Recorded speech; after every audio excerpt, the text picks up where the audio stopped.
Okay, the moment we've all been waiting for here is me to actually use or set up this Turbox Mini by Gaahleri and use it for the very first time. There are two quick start guides.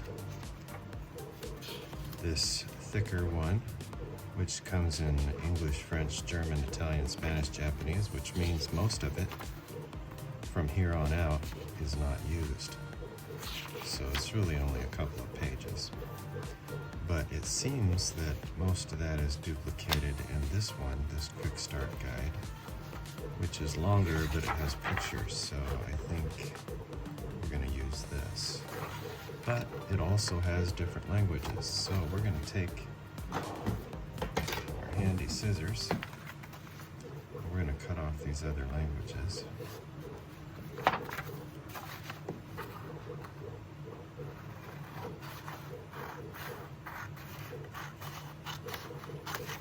Get rid of that. To begin by attaching the end of the airbrush hose 1/8 inch to your airbrush. Okay, I think this is the airbrush hose. Alright, this is raw. Folks, I have literally never used an airbrush before. I'm very apprehensive, and I'm trying to get over that.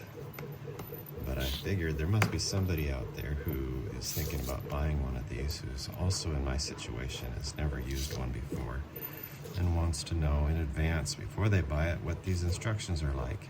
So, attach the hose, to the airbrush, which is right here. And which end does that go?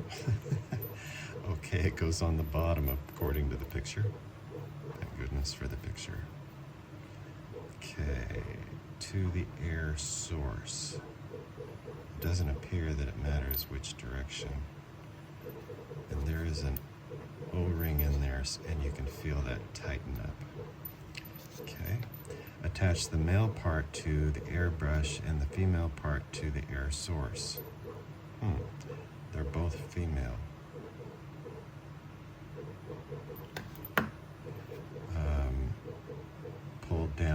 Pull downside to unlock.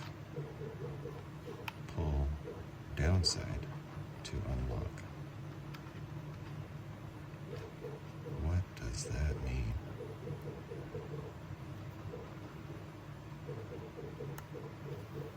I do not know what that means. Let's move on. Number 2, put a few drops of paint in cup.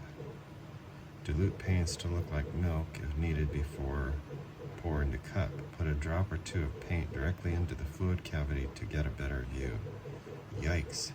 We're dealing with paint already? Does this other guy do that?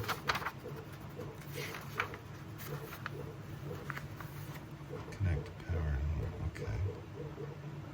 Alright. Let's use this other guy. Parts description, connect the power and holder. I already put the holder on right there. The power goes right here.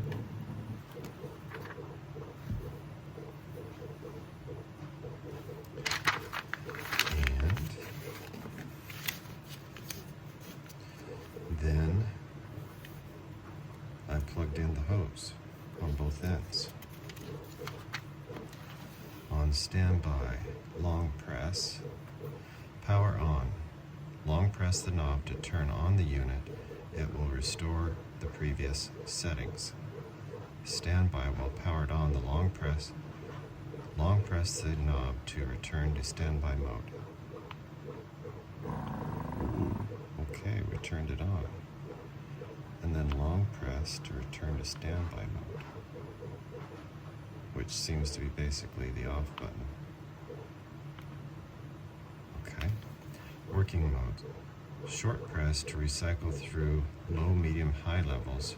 Rotate the knob for stepless pressure adjustment.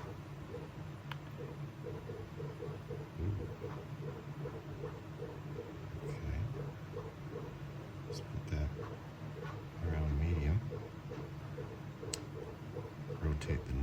stepless pressure adjustment. Okay. Press the button to activate the compressor automatically. Oh, right.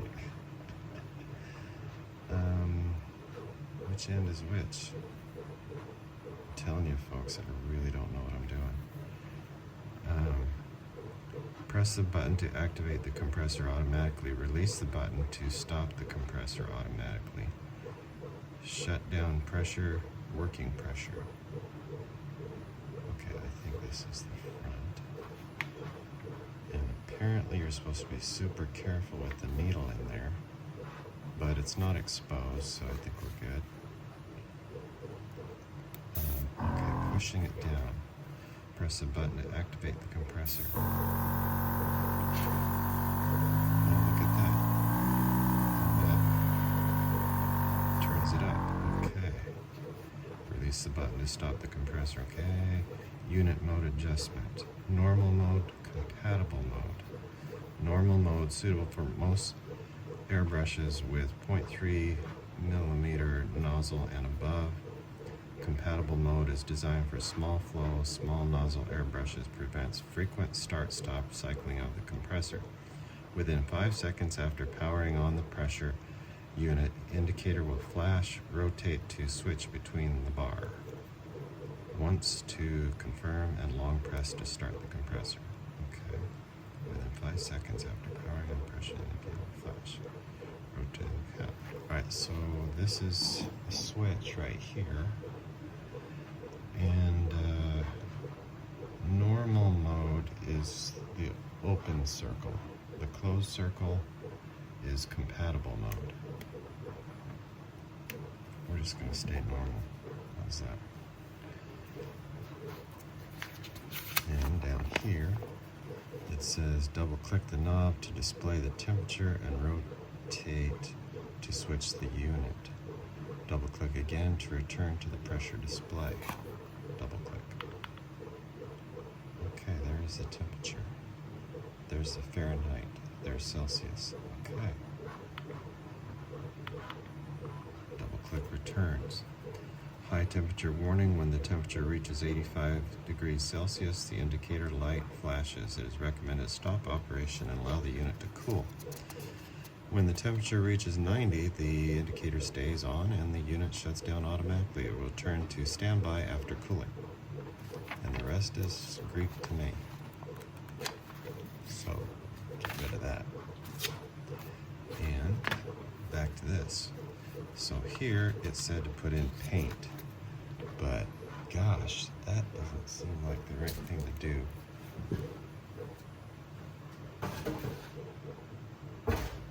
Just yet. So let me get some plain water. And I'm going to take this plain water and pretend it's paint, put a few drops of paint in the cup.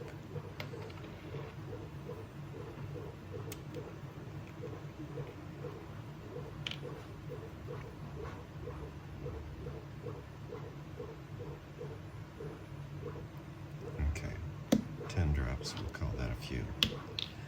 Alright, put a drop or two of paint directly into the fluid cavity to get a better view. What?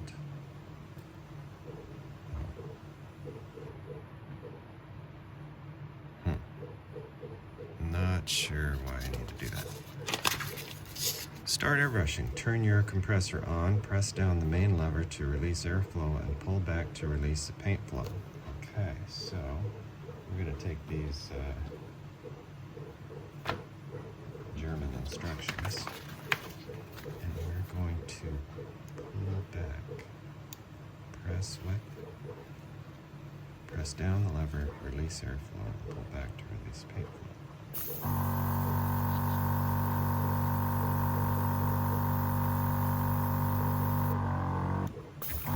Pushing down just gives you air. Once you pull back, it should engage the paint. So far, nothing.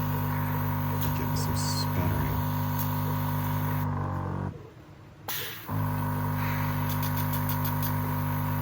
Maybe it needs to prime.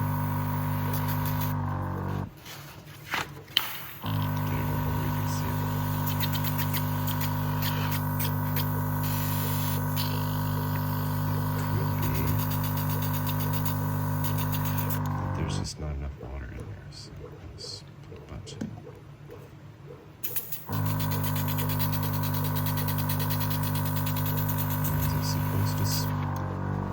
Is it supposed to spit and sputter?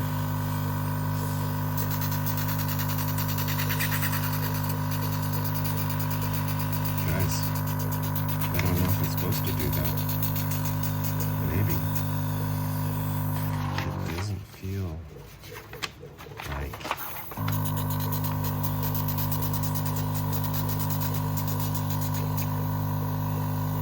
it's consistent. I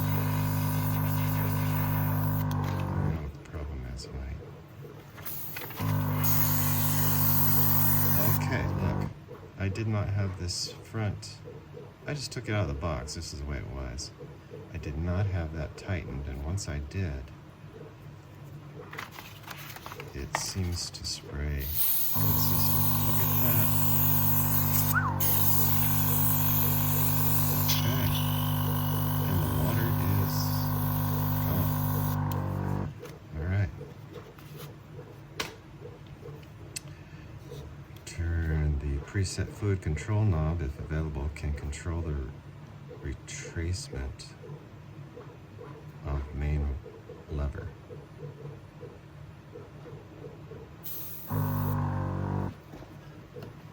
Okay, there goes that thing. All right, perfect spraying effect. This is too thick, this is perfect, and this is too thin. Reduce air pressure or adjust diluted paint. Dilute paint with thinner to make it too thick to perfect. All right.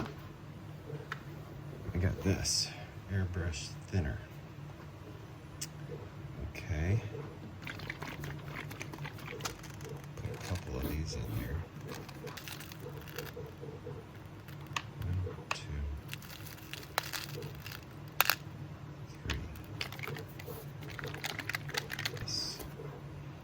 We're gonna go 1, 2, 3. Take this, and we're gonna go 1, 2, 3. Get a 2 to 1. I don't know.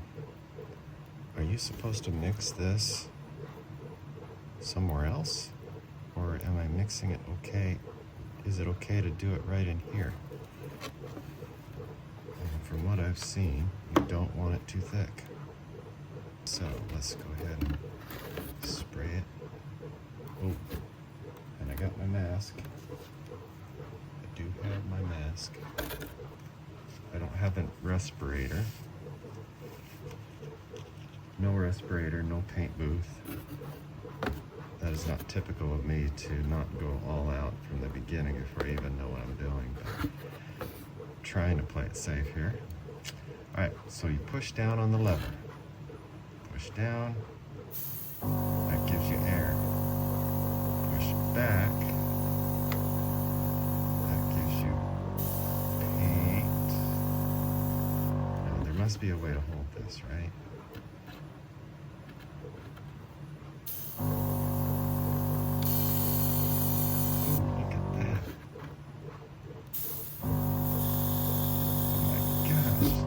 Exciting. So we're going to just basically give this full coverage. And I imagine that after some time this becomes more of a habit. Whereas I didn't even think about it until now.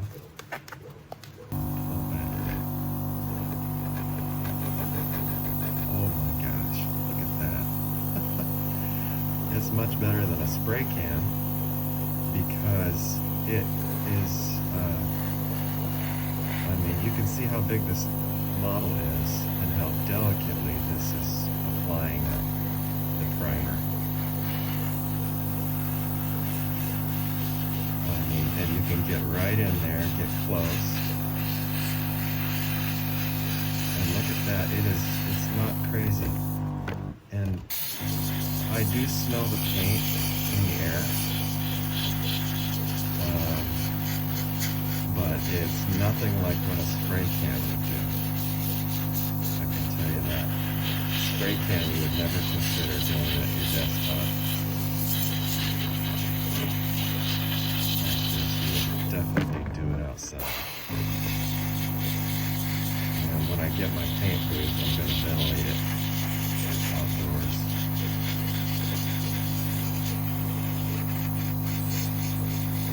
Properly.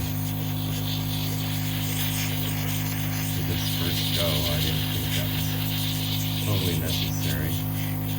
Somebody may disagree with me. I do smell it. So it's airborne. Not totally harmless. But it's nothing like would come out of a paint can. Okay, so I think we're going low. I know somebody's going to say that's not doing this right. But look, it's my first time. What do you expect? Well, really, it's just a very small amount. And you just have to be okay with that.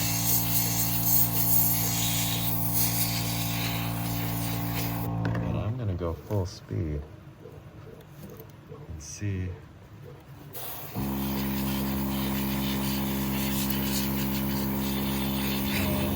Does make a difference.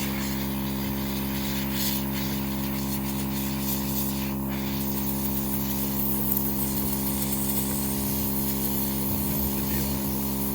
It doesn't seem like very much paint.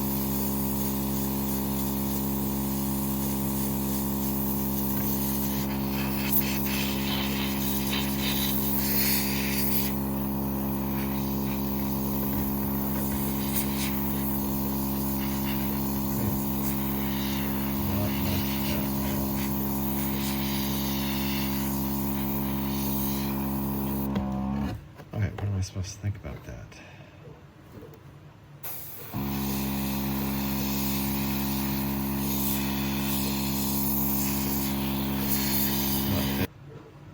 Anyways, that's the first use. I got no idea whether I've done this correctly or not. I did get paint out, but it is a lot less than I expected. But ultimately, it's sufficient because I'm getting full coverage, and that seems good to go to me. So, all right, that's our first run. I hope that was helpful to somebody. Okay, I did discover that there's an adjustment back here. This turns, and as you turn it, it makes the trigger stick down. I'm not sure all what it's supposed to do, but as I did turn that, I ended up getting more paint. Came through a lot faster.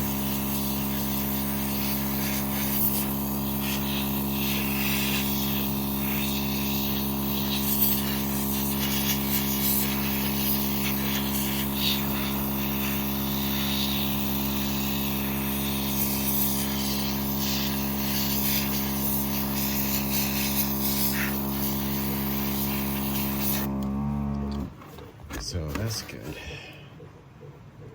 So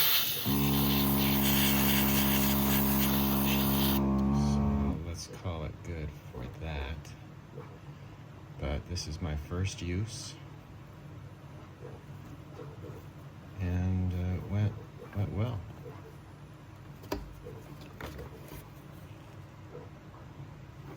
Let's try it again now that we got some paint going.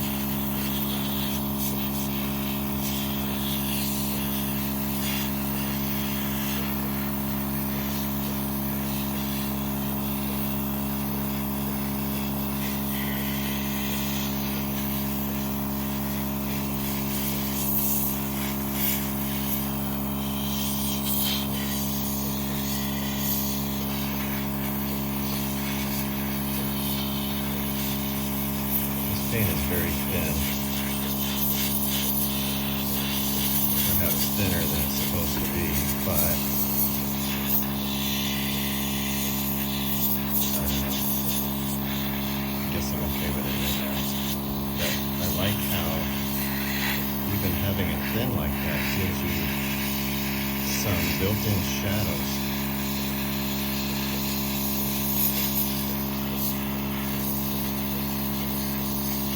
Like without even trying.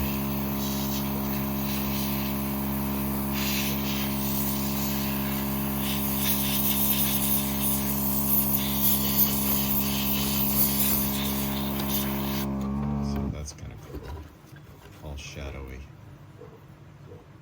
We're not going to stop there. I'm going to fully prime it, but that does show you how you could use some technique and some practice to create some variations in your paint layering as you go along. Maybe once you get to the base coat, that technique of not painting it solid becomes more valuable as you get better at it.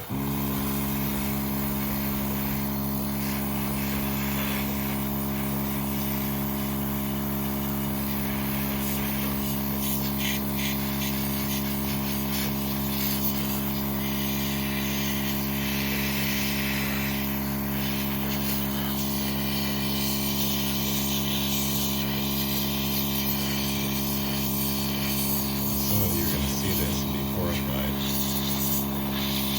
but I've never done this before, and I'm admitting that. I'm not a pro. This channel is not about teaching pros or showing that I am a pro. I just would like to be a pro.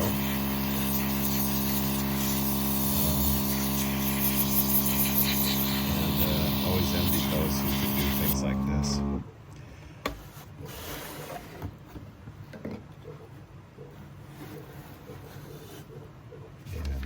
And I see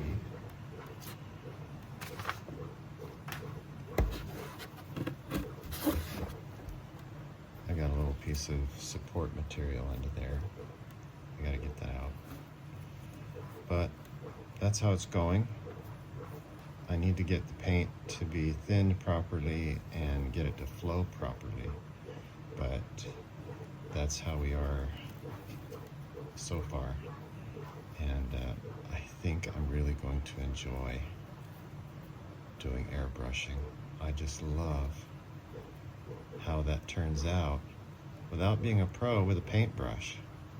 You can get some cool shadows. I really love that.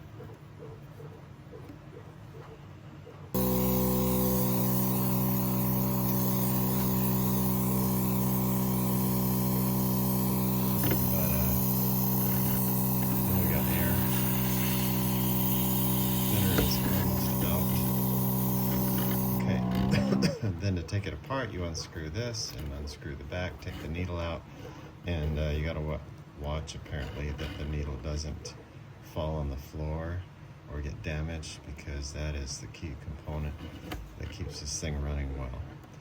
All right, so hopefully you enjoyed that little starter experiment, and we'll just keep getting better from here.